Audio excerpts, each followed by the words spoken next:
Everybody, how we doing today? Outstanding, outstanding.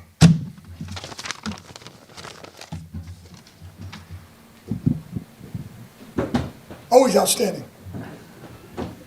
Riz, we saw Eric back out today. How did he look? Good, yeah, good. Eric and Lucas back out today at practice. Good to have those guys out there. Obviously, we were smart with the rep count and all that, but both those guys have been working hard to get back. So good to see those guys back integrated with the team, and everything's trending in the right direction for both those guys. So that could be a positive for us for sure.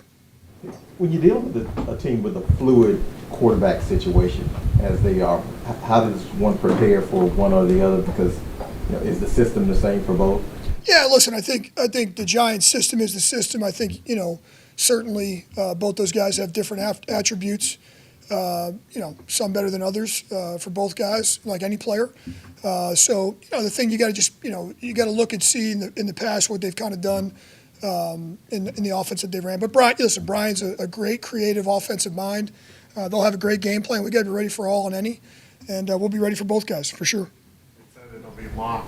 Being kind of disappointed. I'm sorry? They said it'll be Drew Locke at least. Dable did a little disappointed it's not DeVito after last year. Are you asking me the Bergen Catholic Don Bosco question? Is that where you're heading with that, Matt? Yeah. Come on now. Just because Bergen Catholic beat Don Bosco last Friday night in Giants Stadium in the state championship, we're not going to go down that road. Just because Bergen Catholic's the #1 school in the state of New Jersey this year in football and the #3 team in the country, we're not going to mention that. We're not going to mention that at all. No, listen, Tommy and Drew are both, again, like I said, they're both dangerous players. They're both good quarterbacks. I know Drew's going to start. We got to be ready for Tommy at some point if he's gets better throughout the week and comes in. Like I said, we got to have a plan for both guys. So, what's it going to be like for you to go back in this role this time, go back to the place where you watched the Giants, your hometown area?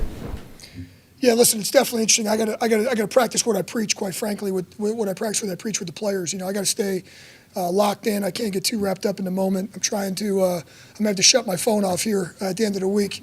A lot of people reaching out, family, friends. It's a little bit surreal, quite frankly, but I got to do a great job of staying in the moment, staying focused on the game plan, and not get wrapped up into that. I can think about it after the fact, but definitely a unique situation. I grew up obviously just about 15 minutes from the stadium there, rooting for the Giants, going to watch a lot of playoff games back when Bill Parcells was the coach, and so that's certainly something on the back of my mind, but. Just trying to have the blinders on like everybody else and just trying to coach the game. Yeah, go ahead. No, go. Is it possible to do that? Yeah, I think it's possible. I think, when you get wrapped up in a game week and you're just thinking about, I think all the hoopla prior to the game and all that stuff, but once the game starts and, the first kickoff is kicked and you got to concentrate on the game management and all that stuff, that stuff kind of goes out the window. So whether we're home, on the road, no matter where it is, you got to stay locked into the game. And so, again, I'm trying to do a great job, just like I tell the players, of avoiding the distractions during the week. And so, that's going to be important for me too.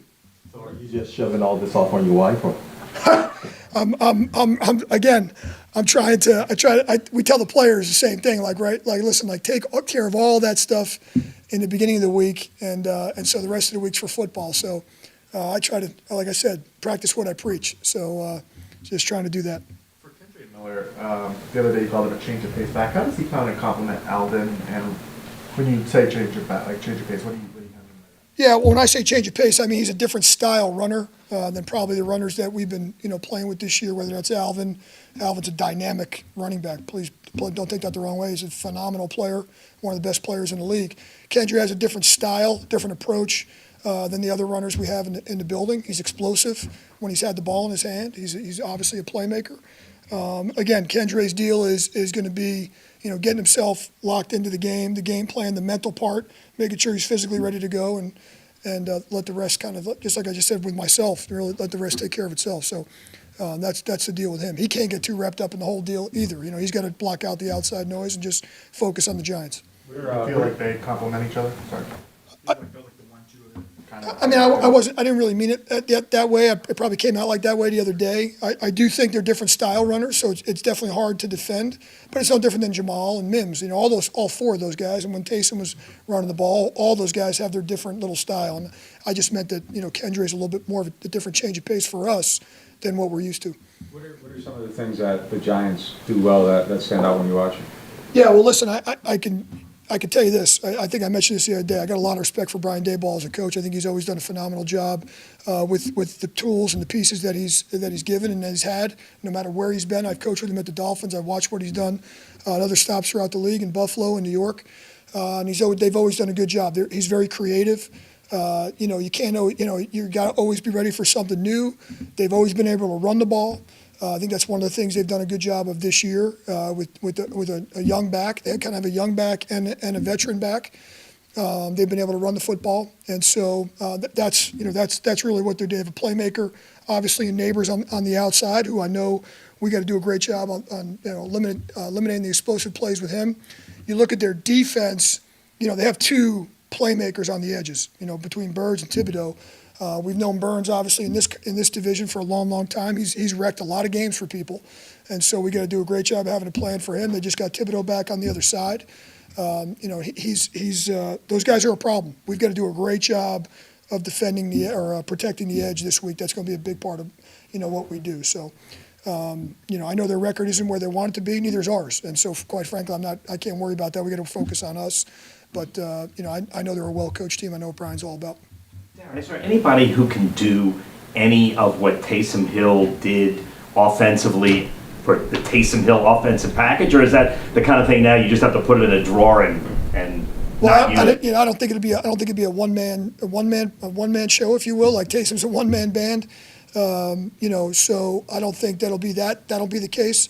I think we'll do a lot of the same things with other people, and that's going to be a little bit more of a committee approach with that.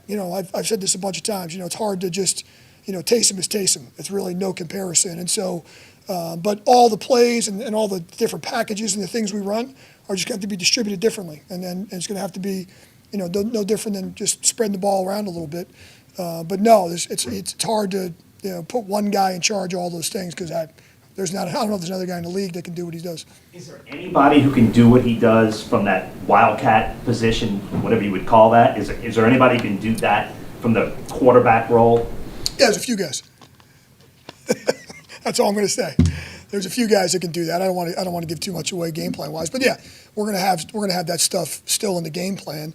Now who can do it and all that stuff. There's a couple different guys in the building, and we'll take a look at how it looks this week. But we've done it before with some other guys. Yep. What is Caesar dealing with? I'm sorry. What is Caesar dealing with? Caesar. Yeah, he's on the list here. He's in the concussion protocol. He came out of the game not feeling great, and so he's out. He's in the concussion protocol, but he's already completed the first couple steps. Hopefully, along with no setbacks, he should be okay. We're just trying to take it smart, go through the concussion protocol, and be smart with him. The update on Chris? Chris Olave? Yeah, I know he's got. I think one of the specialists he was going to see, I think might have got pushed back. God bless you. Got pushed back to next week, and so no really update. He's out here with us right now. He's in great spirits. It's great to have him around. He's kind of helping a lot with some of those younger receivers right now, which is great to see. He's in a much better place. But I know one of the meetings he had or one of the appointments he had got pushed back a little bit. So we're just going to wait for that to happen, and then we'll have an update after that. It's the first time in a while you've had to deal with cold weather games you get to in the next 3 weeks. Is there anything you can do other than kind of just be ready? Yeah, listen, we're going to leave on Friday. We're going to go up there. Other than getting up there, maybe just getting adjusted to the weather a little bit, earlier. Other than that, there's not a ton you can do. I mean, I was kind of hoping the weather dipped here a little bit this week and got a little colder. I was nice and cold this morning when I woke up, and then all of a sudden it warmed up throughout the day. I left my house early this morning. I was like, all right, 40s, and then all of a sudden it's in the 60s. But so no, there's not a whole lot you can do. We're going to go up Friday evening. We're going to walk through up there in New Jersey on Saturday, and hopefully we can but just kind of get out in the weather and just kind of get used to it a little bit. Other than that, there's really not a whole lot you can do. Practicing here. One more time. Practicing in this room. In this room. Well, did you think the building was cold by accident this week? So we're actually, it's not cold enough, to be honest with you. These lights are low. These lights are low. Come on, we got to crank up the thermostats. My office was nice and chilly this morning too. So no, you got to be able to work in it, right? We're gonna be out there in it. So but other than just kind of trying to get up there and get adjusted, there's really not much. You get out there early the day of the game and get going. So. Without Dexter Lawrence in the lineup for the Giants, how much pressure does that take off of what you have to do with the offensive line and protection, and how much more focus then can you put on the ends? Yeah, well, I'll start with this. Dexter Lawrence is a phenomenal player, and it's a shame what happened to him injury-wise. I got a lot of respect for Dexter as a player. They still have a very big front, without Dexter. They're big inside. Obviously they have Nunez Roches, who's been, we've known him from his days in Tampa. And they still have a good-sized front, so we've got to be able to handle the interior part of their line, because we also know, as I mentioned earlier, they have a good edge. And so I think that's one of the strengths of their team is their defensive front. That's going to be, I think, one of the big matchups, the key matchups for this game. Listen, they lost a guy like Dexter, but they still do have a number of guys there. And so, we got to be able to handle all those guys. But, I know that's certainly a loss for them. How do you evaluate what he's done well, and maybe where there's still room for growth for him going forward? Yeah, listen, I think last game was probably a really good snapshot of what Brian can do in terms of the pass rush, right? He's hitting Stafford as he throws it. He gets a big sack later in the game. I know he's up there in terms of sacks, league leaders for interior linemen.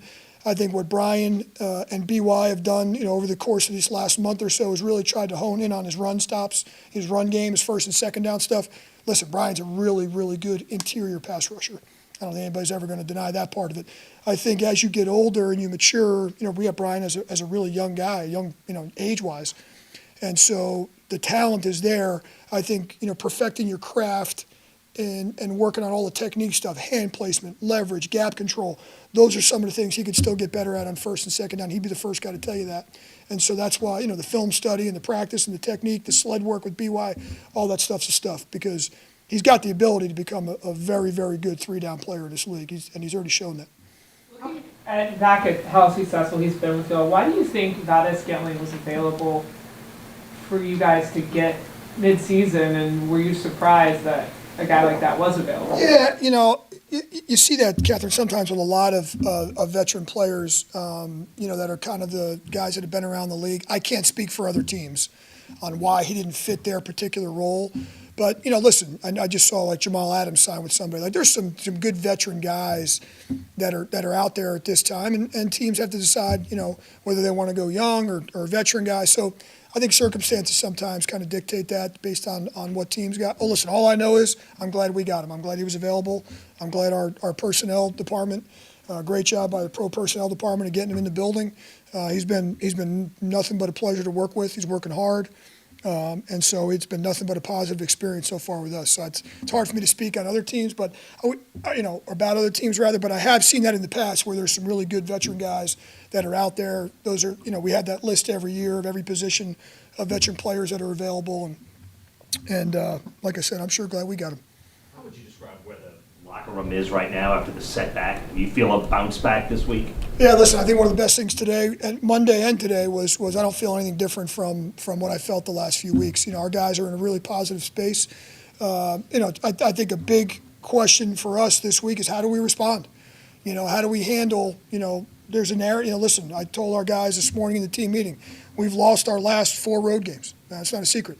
We've lost our last 2 road games that we played outdoors. That's not a secret. These are facts. And how do we handle, we didn't handle it very well in prior to when we lost the game. We didn't respond very well. We kind of let it snowball and kind of got that domino effect. So I think it's a big week for us in regards to a lot of those things. We're on the road. We're going to play in the elements. We haven't responded well to losses. One of the things this week's going to be our second half performance. That's one of the things we got to get better at. We've been way too many peaks and valleys coming out at halftime. Our third quarter hasn't been great. So those are the things we're kind of focused on right now. And I haven't seen a dip in our locker room whatsoever. Our leadership's been great. Our attitude's been great. Thought we had a great practice outside today. So that's really just to focus on is on getting better at those things.